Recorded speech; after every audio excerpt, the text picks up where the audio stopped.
Welcome back to the Onebar and Lupagus show. I am Lupagus, and the Godfather himself, Mel Kiper Jr., has released his latest 2024 NFL mock draft, and we are going to dissect that thing here very shortly. Before we do, be sure to go over to Happy Nuts. We have links in the description. Get yourself fantastic products, like getting a great deal on the Ballber Pro. This thing can hack through the thickest of pubic manes with no problem, like a hot knife through hairy butter.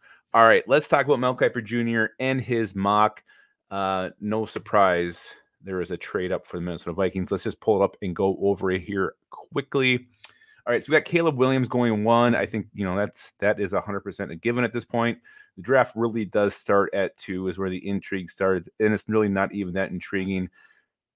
Everything points to Jaden Daniels being the pick. It's not a slam dunk yet, but it sure sounds like that's the way it's going to go. He just thinks it's better fit here, and he has him ranked higher than Drake May. So there's still a few sites holding on that Drake May could go to. I don't know. I think it's Jaden Daniels. It's definitely a possibility. It could go either way, but I still think this is Daniels. So he goes to, and he's got the Patriots sticking and picking and going with Drake May. In all reality, I think this is what the Vikings do try to get to, offer whatever they can, that Godfather type of package to move up and get their quarterback of the future, so you could actually sit and choose who you want, not take who's left over. To me, that is important. But maybe they don't like Drake May, and they know they can get J.J. McCarthy a little bit later.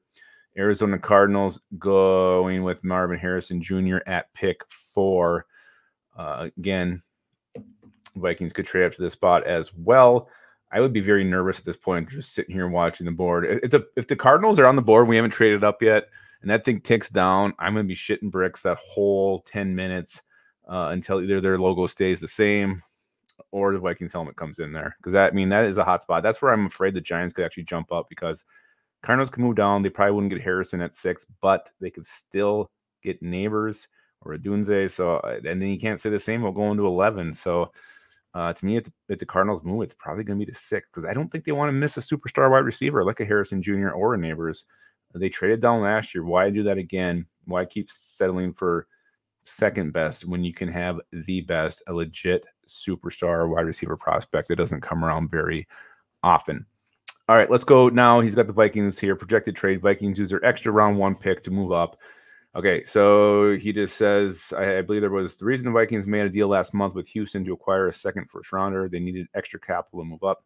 With this trade, Minnesota would send numbers 11, 23, along with a first-round selection in 2025 to Los Angeles, who could drop 6 spots and still get an offensive tackle. The Chargers and new coach Jim Harbaugh have multiple needs to fill. Taking J.J. McCarthy at 5 is fine with me. Again, he's really the most polarizing prospect in this draft. You got people who have him ranked in the top 50, some who love him, some who think he can be one of the best quarterbacks from this class, others not so much.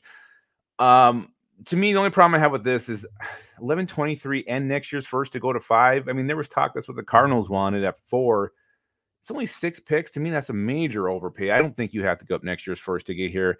Unlike the Cardinals, I think the Chargers want to move down. I think they want to address multiple needs. This roster's in a tough spot. They need O-line help. They need a wide receiver.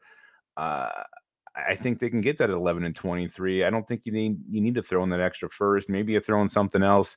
Or if you throw in that extra first next year, you got to get something back. Whether it's a third rounder next year, you have to get something. I don't think you give 3 first-round picks to go from 11 to 5. That's a huge overpay to me. But could the Vikings do it? Yeah, they definitely could do it. J.J. McCarthy's their guy. There's no price too high to pay, but shit, to me, especially in that spot with that team, I just think it's way too much compensation.